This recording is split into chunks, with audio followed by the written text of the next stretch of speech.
Good afternoon, everyone. Welcome to another episode of Go Big or Go Home. I am Old Man Troy, joined by the marvelous youngster Kevin Cunningham, a.k.a. Kid Cunny on Twitter. You thought I stuttered on purpose, or not on purpose, but I did. Marvelous youngster. How are you today? I'm doing good, Troy. I am marvelous. I'm feeling, I don't know if I'm feeling marvelous. That's probably taking it a little too far, but I'm doing good. I got out of work earlier than usual and trotted around downtown Jacksonville for a while, and now I'm back home. And so I'm ready to talk about Big Ten stuff. That's what you youngsters do. That's what you youngsters do. You just what'd you say? You trotted around. You just get in the car, go. That's what you do with you youngsters. I don't have time. I don't have time to just go do that. Actually, I'll tell you this. I don't think I want to do that anymore because I was young once. I did the same thing. Now I'm old. I work. I go home. I eat. Go on DraftKings. Do stuff for the show. Look at sports stuff. Watch TV. Eat again. Go to bed. That's what old people do, Kevin. That's what you got to look forward to. We got a good show today, though. We're gonna talk a little bit about basketball because we're gonna look back to a former draft pick that hasn't really lived up to his potential, but was just dealt in a trade in the NBA. That'll be interesting to talk about for a few minutes, and then we're just gonna throw something out there, just something off the cuff about college football and specifically conference tournaments. How there's conference tournaments in the Big Ten. There's conference tournaments in the Pac-10. All of these conferences have tournaments. Kevin and I are going to discuss something that actually might be quite logical and would help eliminate one of those wonderful cupcake games that I love so much, Kevin. I love them to death. Love when a team plays another team and beats them 81-3. Love it. Just love those cupcake games. But I'm going to turn it back over to you. Let's talk a little bit about NBA, recent trade with Paul George. I'll let you preface it, then we'll get into our topic for the day.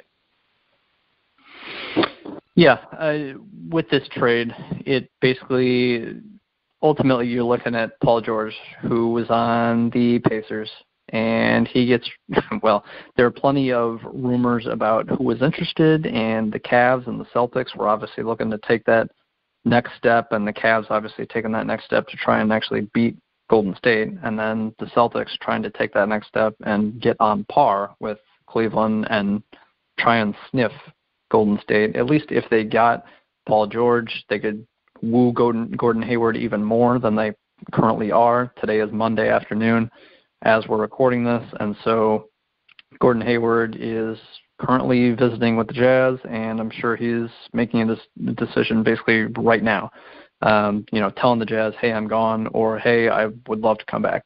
But so the Celtics could have used Paul George, obviously, to take that next step, and there were rumors about what offers the Celtics had for Paul George and the Pacers. And at the trade deadline this past NBA season, so halfway through the NBA season basically, the Celtics reportedly offered the number one pick at the time. It was Brooklyn pick, which, was projected to be number one, but who knows until the lottery takes place. But so the Brooklyn pick, 3 other first-rounders, which weren't supposed to be, crazy high. It was supposed to be like the Celtics' own first-round pick, which, was projected to be like the 25th pick overall. And a couple other first-rounders. And on draft night, they offered 3 first-rounders. Again, none were supposed to be like the number 1 pick or the number 3 pick, but they were also throwing in Jay Crowder and another starter. So a couple starters plus 3 first-round picks were offered to the Pacers reportedly. And the Pacers ended up obviously saying, hey, we have this deal on the table for Victor Oladipo and Domantas Sabonis from the Oklahoma City Thunder, which no one really talked about ever. When this news came out that Paul George was traded to Oklahoma City, everyone was like, wait, what? There were no rumors about it. There was no, mingling like, hey, the Thunder are really pursuing Paul George and there's real interest there. Oklahoma City's got tons to offer. that wasn't necessarily the case. But so Indiana went back to the Celtics and said, hey, this is, what's being offered to us. Do you want to make a final offer? And Danny Ainge, the GM of the Celtics, said, no, we're basically done. And so Indiana and the Pacers took this deal, Paul George, straight up for Victor Oladipo and Sabonis. And Sabonis was a first-round pick of the Thunder a year ago, and Victor Oladipo was a first-round pick, the second overall pick in the 2013 NBA draft, obviously coming from Indiana University, which is why I'm bringing this up, which we'll talk about for a few minutes before we get into football, like Troy mentioned. But so Victor Oladipo was taken second overall by the Magic. And again, you're trading Paul George for Victor Oladipo, who, in my opinion, just hasn't lived up to the hype, and Domantas Sabonis, who's coming off his rookie year in the NBA, could be a nice big down the road, but who knows? And you're trading Paul George for two young, I guess you could call them young starters. Oladipo is definitely a starter in the league, but he's not great at this point. Even now he is. I'm trying to see how old he is. I'm trying to bring it up, but he is 24 right now, so he'll be 25 next year. So he's not super young. He's getting into his prime. I'm sure he'll get better. Maybe he evolves into a 20-point per game scorer or something like that. But it was basically felt around the league that you traded Paul George for Victor Oladipo and Domantas Sabonis. And when I heard that, I was like, you've got to be kidding me. No future picks. Nothing like that. It was kind of built around a young big man and Oladipo, who has averaged 15, 16 points a game throughout his career, but he's only shooting in at 44% from the field, 36% from three. So he's fine, but, a couple assists a game, 4 rebounds a game, nothing special. I thought he would be an incredible defensive player in the NBA. He hasn't shown that necessarily yet. Again, he's 24 years old. He can obviously get better, but Oladipo is kind of the main part of this trade. And so I guess your overall thoughts, Troy, on this trade, not to get into, how good Oklahoma City can be. Obviously, our fans aren't too concerned about that. It's more about Victor Oladipo. But just in general, Paul George for Oladipo and Sabonis. Your thoughts? Well, they're rolling the dice. They're like playing the lottery. They're hoping they win. Now, the thing is, we all know Indiana is in this rebuilding mode. They want to get a little bit younger. Paul George probably wants to go somewhere where he thinks he can compete, but now you're going to Oklahoma City. So, boom, look in the mirror. You got to play against the good old Golden State Warriors. And you're going to have to play against that Houston Rocket team that just upped their offensive firepower, which we talked about on our weekend show. So, Paul George going to a situation that, to me, I sometimes wonder, is this just about an opportunity to make cash? I don't think he's going to win in Oklahoma City, Kevin. I guess I'm an old school guy, and I guess I played sports to win. I never made millions upon millions of dollars, nor had the opportunity to make millions upon millions of dollars. And so maybe at some point you just look at, hey, I've done a lot in my career, and I just want the bank. Okay, fine. I guess I can respect that. That's what you want. But for Indiana, Kevin, they were eventually going, I don't know. I thought they could have probably gotten a lot more for Paul George. He's a guy that's going to go out there and can give a team a lot. I mean, Oklahoma City, I think, got the best end of this bargain.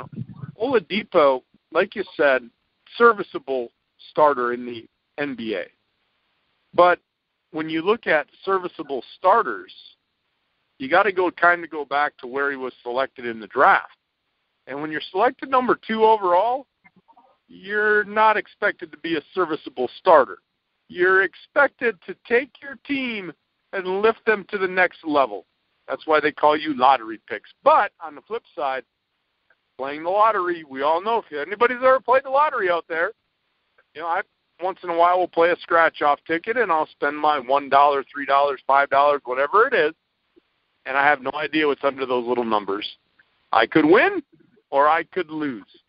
And in Oladipo's case, Kevin, it's one of those scratch-off tickets where you're going through and you're scratching off. It doesn't look like you're going to win, and then, boom, you get a free ticket. So I get to play again. That's what I think Oladipo is right now. He's a lottery pick that gave you a free ticket, which means let's try this again in a different setting. And maybe Indiana's a good place for him with some younger guys.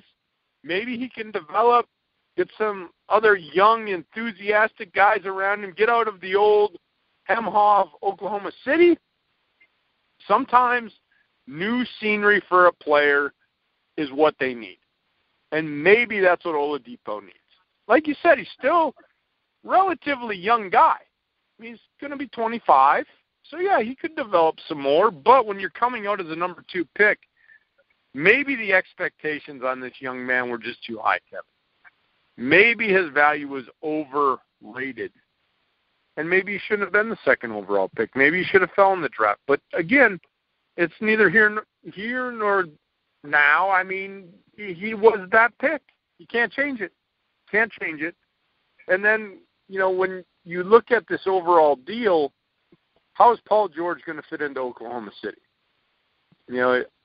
I think they'll find a place for him. I think he'll help that team. But is it enough to dethrone Golden State? No. Sabonis, I like Sabonis. I've liked Sabonis since he came out. I think this is a guy that has a chance to develop and continue to develop. I don't think he'll ever be an all-star or an all-pro, nor a Hall of Famer, but I think this will be a nice guy, big guy in the center that can do some good things for you. So I think Indiana got a guy. Now, what are they going to do around these young guys? But for Oklahoma City, Kevin, I look at it and say, what is your vision? How is this trade to get Paul George going to help you dethrone the Warriors? Because you need some other pieces now. Are you going to continue? And maybe they are. Maybe they're going to go out there and continue to get some more pieces. But to me, they're a couple of pieces away yet, Kevin. And maybe I'm off my rocker. I don't know. But this maybe allows Oklahoma City to be one spot better than they were last year. Maybe one spot, maybe 2. I don't know. But I don't think it makes them one of the contenders in the West. Turn it back over to you. No, I mean, realistically, I think there's one contender in the West. That's Golden State. I don't think, just because Houston has basically their team back plus CP3, I don't consider them a serious threat to Golden State. I think 2-man teams with solid parts around them going against Golden State has been tried before, and it's failed. So I don't think CP3 and Harden and the Houston Rockets are going to dethrone Golden State. I don't think Paul George and Russell Westbrook are going to dethrone Golden State. Westbrook tried it with Kevin Durant, and they came close to beating Golden State, but that was against Golden State without Kevin Durant. You add Durant to Golden State, they're a whole new monster. Again, I've said it, I think, maybe not on this show, but I've said it multiple times, that going into a season, going into the 2017-18 season, the Golden State Warriors, according to Vegas, are the biggest favorite ever to win a title in any of the 4 major sports in this country in the offseason, looking ahead into the next season, whether that's hockey, baseball, basketball, football. That offseason leading into the regular season, there's been no bigger favorite to win the title than Golden State. So, no, I don't think Westbrook and Paul George, are a serious threat at all. And Westbrook in general, I think, is a cancer if you're trying to win. I think he is probably the most fun player in the league to watch. But I don't think he will ever win a title. And I just think he is a ball-dominant point guard who takes shots away from other people, better shooters, like when he had Durant, like when he had Harden a long time ago. I just think Westbrook controls the ball too much and is too inefficient to take his team to a title. I think Chris Paul is efficient enough with how much usage he gets, with the ball. I think Chris Paul uses the ball more than any other player in the league, but at least he's efficient doing it. Russell Westbrook's not efficient doing it. So Paul George is going to join Westbrook, and he's going to understand, I think, at the end of this year, why Kevin Durant left. Because Paul George will get his shots, but he's going to get his shots with 3 seconds left on the shot clock, 5 seconds left on the shot clock, and especially because of Oklahoma City and how they're built with Steven Adams and Cantor, and, I guess you can throw Singler in there. you've got a bunch of bigs, and Andre Roberson, I don't know if he's going to be picked up by the Thunder again. He's a restricted free agent, but he absolutely can't shoot. He's a two-guard. So Oklahoma City has no shooters. And so if all you have to do is defend a 34% three-point shooter in Westbrook and a good three-point shooter in Paul George, obviously Paul George isn't going to get a bunch of good looks. That's why Kevin Durant left for Golden State, was to get a bunch of good looks. Paul George isn't going to. I think he's going to absolutely run away from Oklahoma City at the end of next season, a year from now, and say, okay, Lakers, I'm a free agent now. Just sign me. You don't have to give up any of your pieces. I'm ready to come to LA where I want to be. So that's exactly what I think is going to happen. So if I'm the Thunder, I guess this is realistically your last hurrah, because Westbrook's got a player option for 2018-19, but this is his last guaranteed year, is this upcoming season. And I would assume Westbrook stays just because he's going to be the guy, and Oklahoma City fans love him, and he's going to have the ball in his hands, and he's going to be loved forever, and that's obviously important to him. But I really would, if I were an Oklahoma City Thunder fan, I would just stop being a fan, because I seriously think they have to completely rebuild once again, and that's not going to even happen for at least another 2 years. And even once you're Oklahoma City and you hit on James Harden and Russell Westbrook and Kevin Durant, you still somewhat messed up with the point guard pick in Westbrook. Even though he's a superstar talent, he's just not built enough to want to dish the ball off to better shooters like Harden, like Durant, like even Serge Ibaka was 7 or so years ago as a mid-range shooter. Westbrook had all the pieces around him. He just couldn't really make it work. And that's why Ibaka was kind of kept, but Harden wasn't, assumed to be an all-star Hall of Famer level player. So Oklahoma City got rid of him. Ibaka eventually left. Durant obviously left. So it just doesn't work with Westbrook, in my opinion. He's too inefficient as a ball-dominant point guard. So I think Paul George is going to leave. Oklahoma City, you leave. You send away Sabonis. You send away Oladipo. I don't think it's smart long-term at all.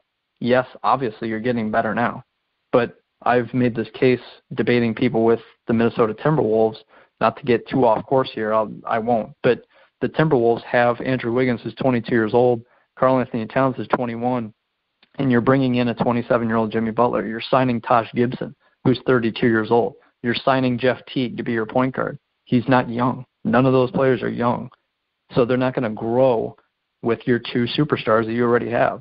So what, you're going to go up against Golden State right now when Wiggins is 22 and Cat's 21? It just doesn't make sense to me. So Oklahoma City gets better now. As an NBA fan, this is more exciting now. But to trade away, again, a decent guard in Oladipo, and I'm with you, Troy. I love Sabonis. I think he's absolutely going to be more than just a serviceable big. I don't think he'll be an all-star like you said. How you don't believe he will, I don't believe he will either, but the Warriors just won the title starting Zaza Pachulia as their big. So I think Sabonis will play up to that level at the least. I think you can absolutely win with Sabonis. I think he's a positive piece to have on our roster. I think Oladipo is as well. I think he'd be a great guard off the bench to be able to focus in on defense while at least being able to score. It's not as though you can completely help off him and just ignore him. So I like Oladipo. I thought when he came out in the 2013 NBA draft, I thought he was the best player in the draft. And that draft has been absolutely atrocious, realistically. You got Giannis Antetokounmpo, who's easily the best player in that draft. He got taken 15th by the Bucks. And C.J. McCollum got taken 10th by Portland. Those are easily the two best players. And I will tell you, when the Bucks drafted that guy, I was like, who the heck is this dude? That's really what I said. Like, I had to get on the internet and I had to look quickly. Like, who the heck is this dude? Because I don't know. One, I can't say his name. Two, what can he do? And now look. Yeah. Now it's just Giannis. I mean, he's built for stardom because he can have that one name. I mean, his last name is worse than my last name, but he's like got that one name, Giannis. He's built for stardom. But really, honestly, and I'm a huge Milwaukee Bucks fan. When they drafted him, I'm like scratching my head, Kevin, going, who the heck? What is going on? And I had to go on the internet and look for it. But look, quickly over to Oladipo, Kevin. You look at, what he's done. He goes to an Indiana team. I think it's, for him, I think it's good. I think it allows him, you had mentioned getting away from Westbrook. I think this allows him to get away to a younger team. He's not a young kid. He's still a youngster. I'd still call him a youngster, kind of like you. But I think this will allow him a fresh start. And that's why I made that reference to, you're a lottery pick. You're hoping to win. You didn't really win, but you get a free ticket. You're getting a good player in Oladipo. Could he get to another level? I think he's got a makeup and a skill set, but I think he needs a program and a coach that can maybe go in there, dig deep, and pull some more out. Because he's put up, like you said, okay numbers. But for where he was drafted, just not meeting those expectations. But I think he's a good player. And I like this. I think he can do some positive things in Indiana. I'm just curious about what Indiana's going to do in this rebuild around him, because he's probably got, if you want to use him as kind of a guy that's going to be one of the mixers in the middle, the centerpiece, probably you're looking at 3-4 years to get maximum talent out of this guy. How long is it going to take him to rebuild? Well, a normal rebuild does take, a good 2-3 years. People want it to happen overnight. It just doesn't happen overnight. Look at my Milwaukee Bucks, Kevin, taking forever, but I'm okay with it. I know they're on the fringe of playoffs, but they're still pieces away. But I'm okay. I'm a realistic fan. I just don't know how long it's going to take Indiana, and by that time, Oladipo could be done over and moving on to the downside of his career. Yeah, I think that's where it's going. Before I get into Indiana, and will be my last point with Indiana and where Oladipo stands with them. But that 2013 draft, Rudy Gobert was taken 27th overall too. He's probably the third best player, if not second, behind Giannis. But Anthony Bennett was number 1. He's out of the league. Oladipo number 2, Otto Porter number 3. Anthony Bennett. He's gone. Done. Number 1 pick 4 years ago. I had to say it. Otto Porter, number 3, Cody Zeller, 4, Alex Len, 5, Nerlens Noel, 6, Ben McLemore, 7, Ken Savius, Caldwell Pope, 8, Trey Burke, 9. Then you got McCollum at 10, Michael Carter-Williams, who's been atrocious in terms of efficiency, 11, Steven Adams, who's a solid young big at 12, Olynyk, another solid young big at 13, Shabazz Muhammad at 14. Just a very bad draft. And I definitely thought going into it before the draft started that Oladipo was going to be the number 1 player because I thought he could be an elite defender. I thought he would be able to build his shot and be a serviceable shooter, which he has done. He just hasn't been that elite defender that I thought he would be. And I thought that he had the attitude to really buckle down on defense and just be that guy to work on his game and just be better at his game year in, year out. And again, he's been fine. Averaging 16 a game, nothing wrong with that. 44% from the field, leaves you something to be desired, especially, averaging, 3 or 4 assists per game, 3 or 4 rebounds per game, I guess 4 per game over the course of his career. You just want more from him. So looking at the Pacers and where they're at, I would argue a complete rebuild takes at least 5 years, because even if you start hitting on 18-year-olds year 1 of your rebuild, they're going to be 23 in 5 years. And so that's, kind of where Andrew Wiggins is going to be next year. And Andrew Wiggins isn't going to win you anything. So that's a complete rebuild, is by the time Andrew Wiggins is 23. So, 4 years ago when the Timberwolves took Wiggins at 18 years old, that's how long a rebuild takes. So by that time, Oladipo will be 29, 30 years old. That's if everything goes perfectly. So he can be that veteran guy to lead all the youngsters. And if Indiana does it perfectly and drafts, a Klay Thompson and a Steph Curry and a Draymond Green to go along with an aging Oladipo, yeah, it can work. I just think it's nice for Oladipo to get a new start. And it's nice that he's only 25 years old. But it's going to be tough with a team who has to start rebuilding now. And Oladipo's kind of their best player.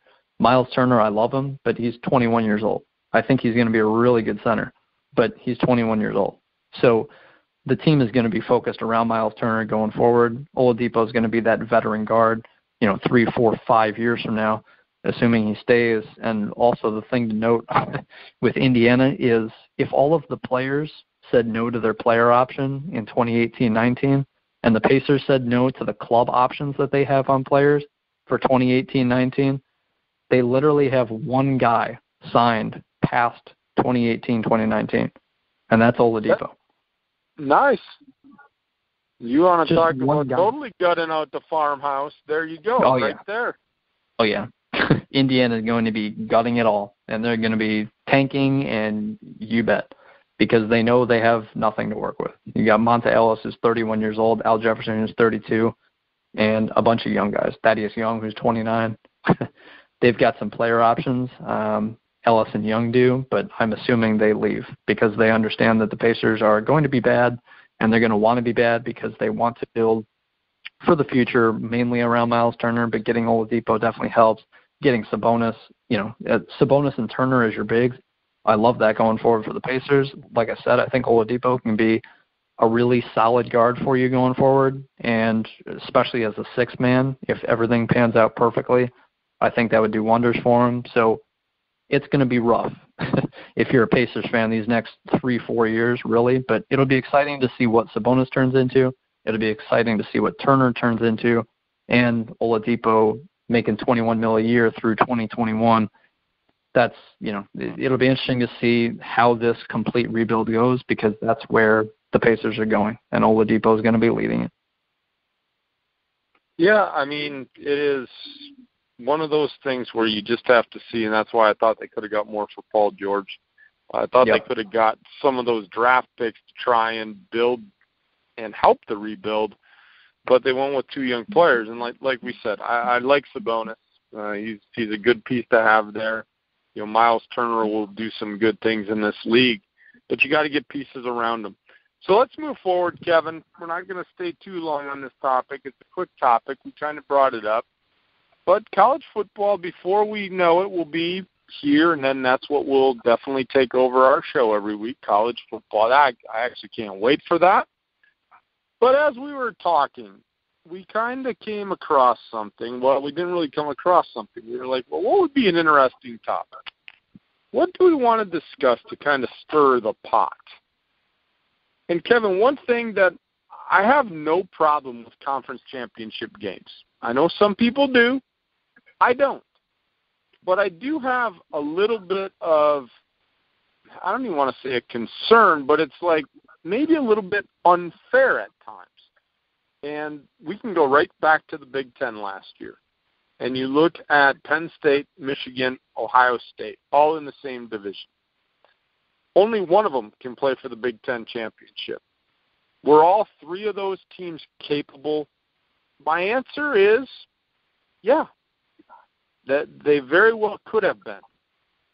You look on the other side, to me, a little bit weaker side, but you still have a Wisconsin over there. You got, Nebraska over there. My thought here, Kevin, and I mentioned in the beginning of the show, I love these cupcake games. I love turning on Saturday afternoon football and seeing some powerhouse just running over, a highway central Catholic or whatever their university is, and, getting ready to push 100 points. What if you had an opportunity, because during a season, you pit these teams that are near the top of the conference, and yes, you got to win. And that's, I guess, one of the things I like about college football is that every week matters. Every week you have to go out and play your A game. But we found out last year you can play your A game and still lose a game. And there's nothing wrong with that. I mean, you got to tip your hat to the other team. Hey, you outplayed us. We played a good game. You played a better game. But at the end of the season, you're talking about the conference championship and the opportunity to go into the BCS and the national, or I guess not the BCS anymore, but the national playoff.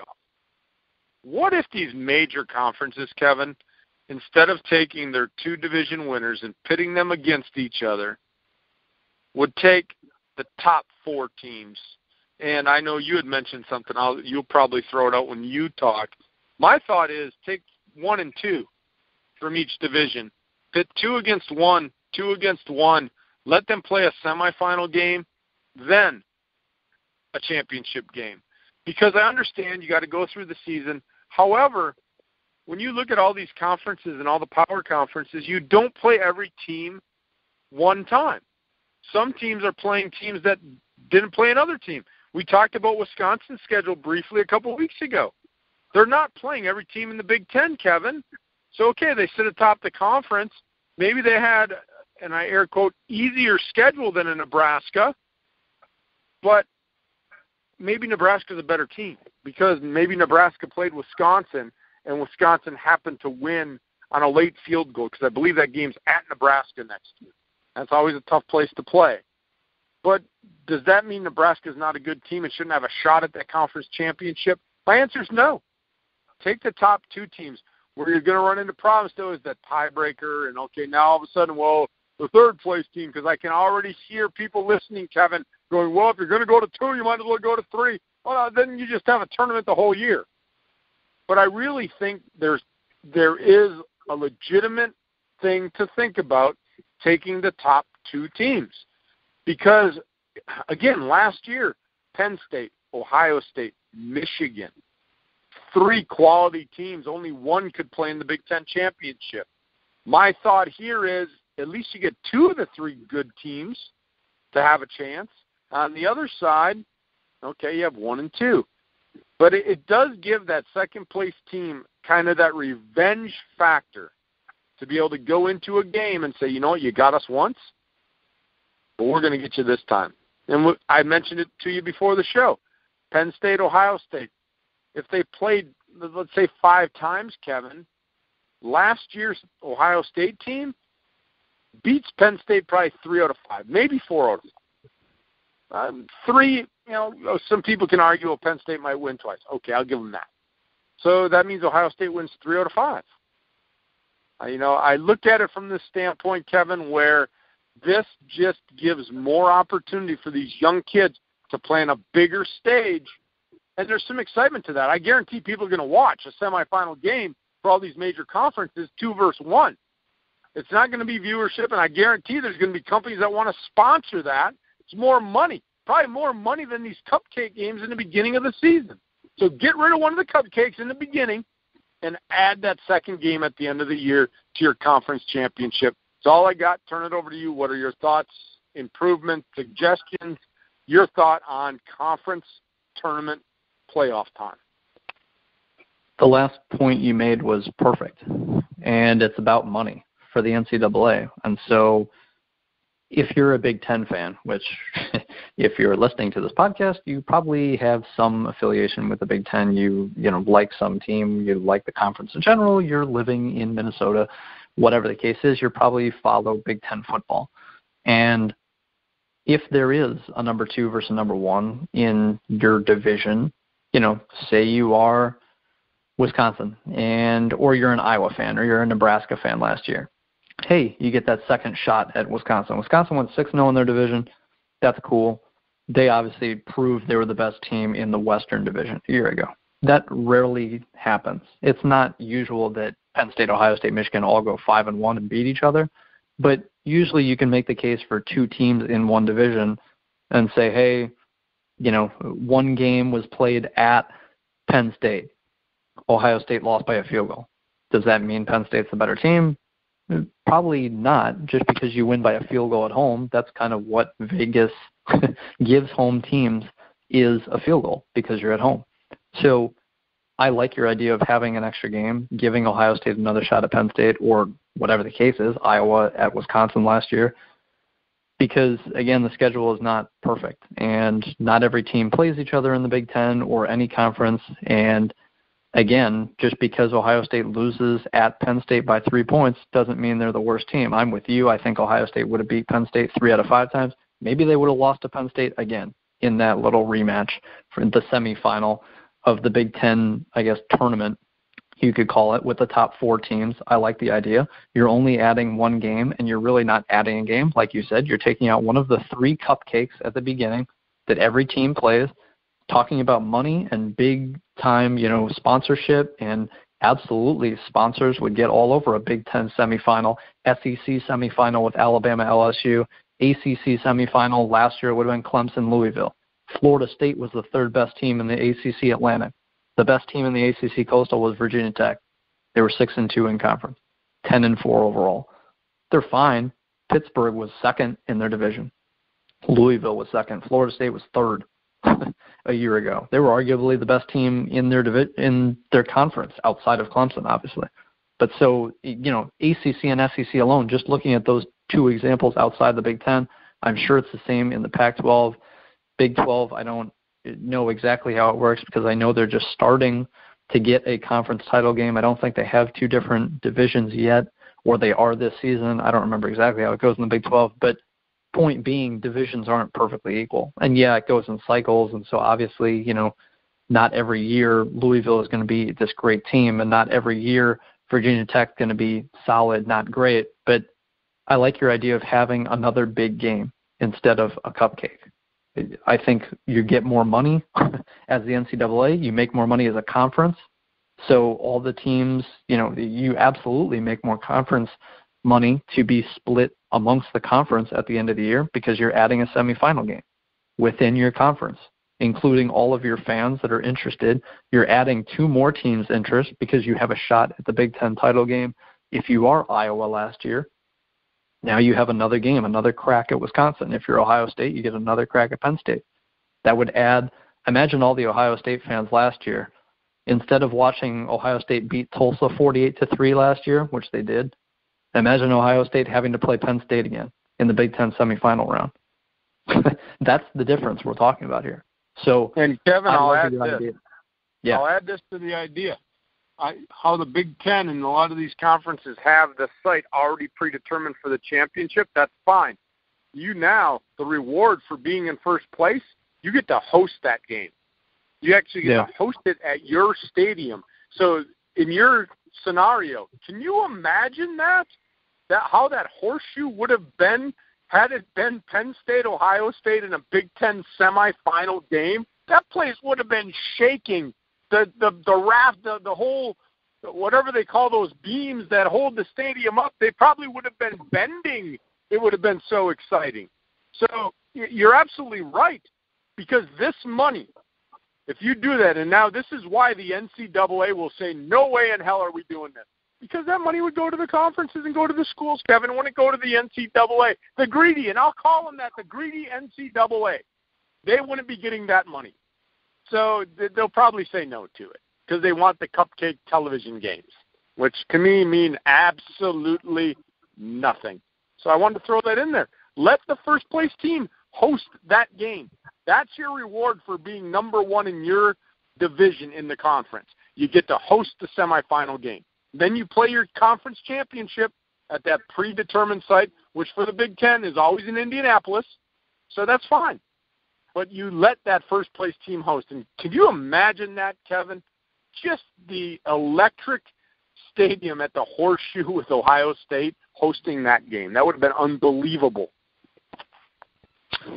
Yeah, it would have been crazy. And just to look at the Pac-12 a year ago, USC would have had a second chance against Colorado in the Pac-12 South. The Pac-12 North was controlled by Washington. They would have played Washington State, and Washington would have won that game. But in the Pac-12 South, Colorado played in the Pac-12 title game a year ago, and it was like, what are they doing there? I mean, yeah, they had a good season.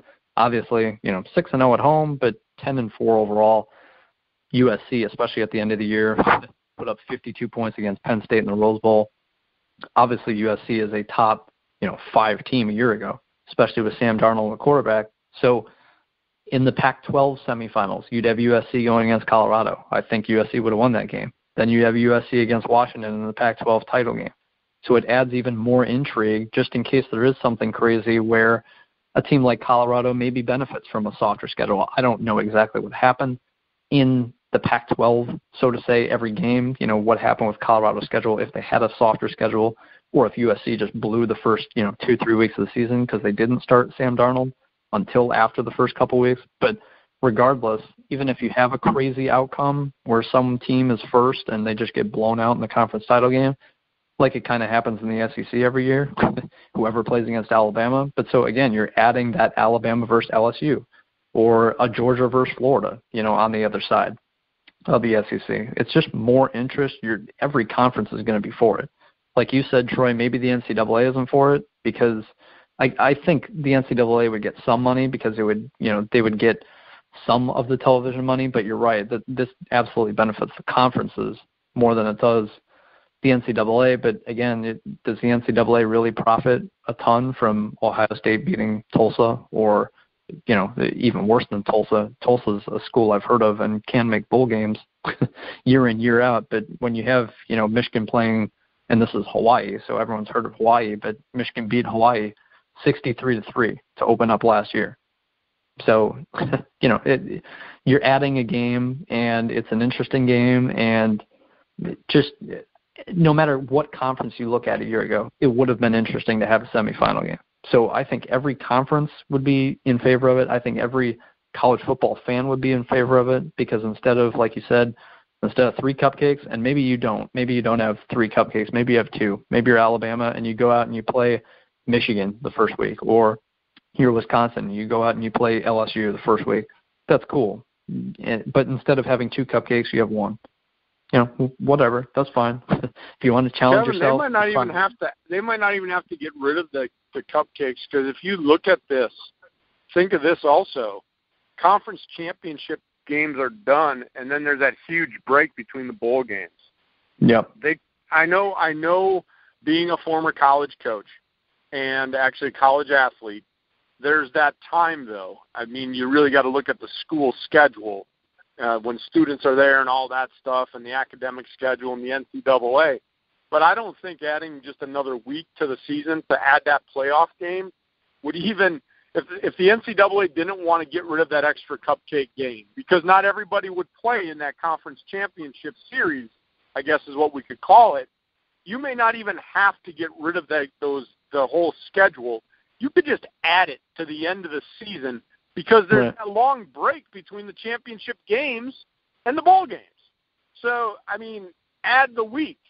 Add that other game, because what do you have in the Big Ten? Not only 4 teams are going to play, not all the other ones. So then you're taking a game away from them if you take that cupcake away.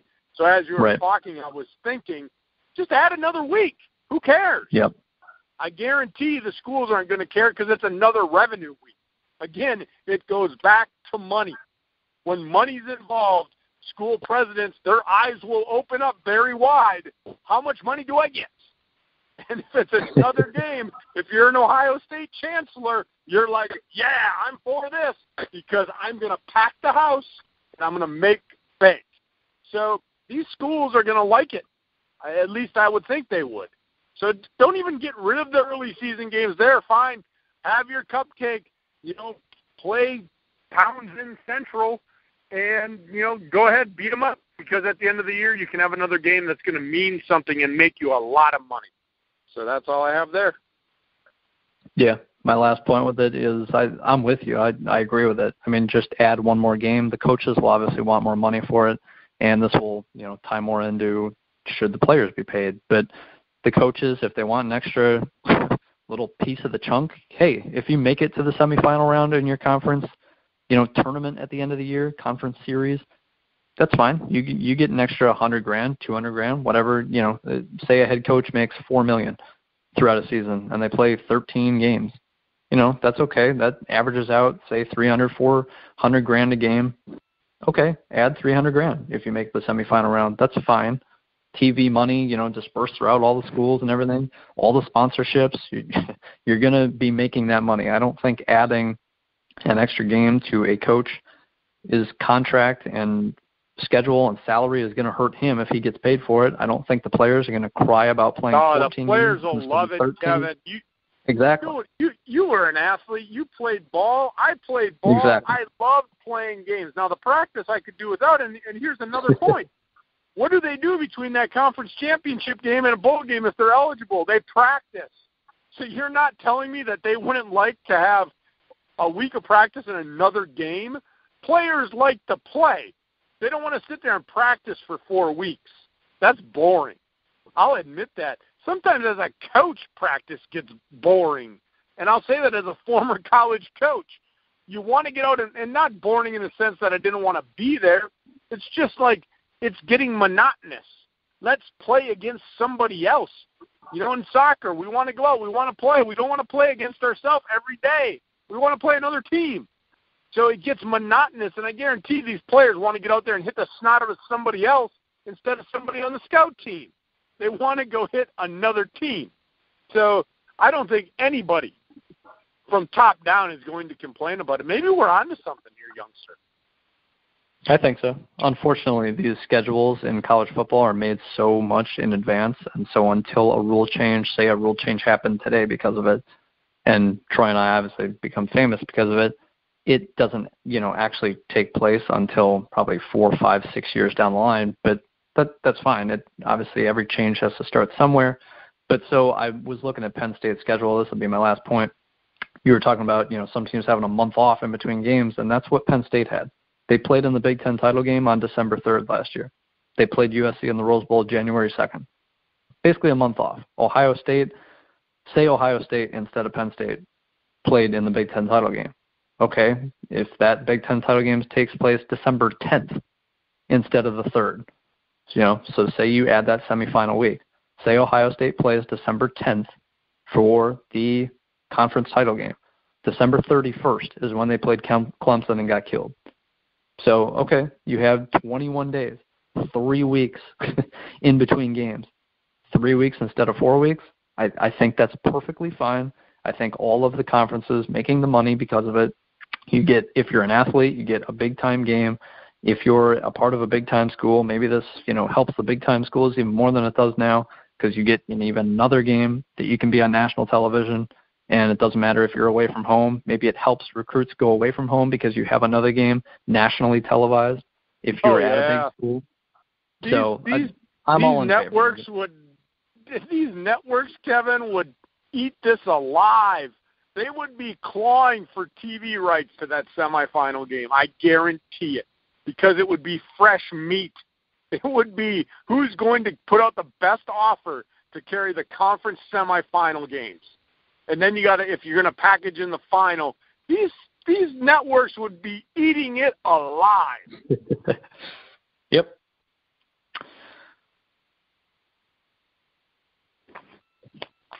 I guess we're all out.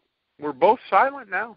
You got me worked up in a good way, not in a crazy way, but I like the idea. I like it. I like the idea. Maybe somebody's already thought about it. Maybe they've thrown the idea around. But then if they have, why the heck aren't they doing it? Because talking to you for this last 20 minutes about it, I can't find anything. I can't find any con against this, Kevin. Some people say another game, injuries, okay? That would be a valid argument for me. However, I could then come back and say, well, that's fine. Another game, another injury, but they're still practicing to prepare for their bowl game. Yeah. Injuries can occur in practice as much as they occur in games. And sometimes more injuries happen in practice. I think I sent more guys to the training room from practice, Kevin, than I did during game time. So I know football is a different beast, but that would probably be the only argument that I would actually entertain is another game, somebody could get hurt. Okay? Yeah. You want your star power for the national championship series. I can understand that. But I'm really on this ledge right now that you're now giving 2 other teams per conference a chance to go in. And what if one of those teams that's in second place is one of those outliers that needs that game? And what if they go through? What if they're the number 2 team and they derail 2 number 1s? Would that vault them into the national playoff? It very well could. And, man, how exciting would that be to really mix it up at the end of the season, Kevin? Yeah, and I think baseball, by adding a wild card, added a lot of intrigue because at the end of toward the trade deadline, if your team's 500, you can still say, hey, we're 4.5 back of the second wild card. We're not out of this. There's still another 8 games to go. So we're not out of it. You're adding another 5 to 10 teams in Major League Baseball interest to the end of the season. So I love the interest in adding that part of it. I think coaches can say, hey, we need to get compensated for coaching another game. Like I said, that's fine. There's going to be plenty of money to go around on it. Players get to play nationally televised games another week. Like you said, the injury situation, yes, it's another game, but we're not adding another week onto the end of the season. We're not extending the season. We're just putting it in the middle of it. Instead of having a month off in between your championship game or your last regular season game and your bowl game, if you go 5-7 overall and you make a bowl game, like it seems almost every team does now, because there's 40 different bowl games, 50 different bowl games, instead of having a month in between, you have 3 weeks off. So we're not necessarily adding anything. Now you got me thinking again.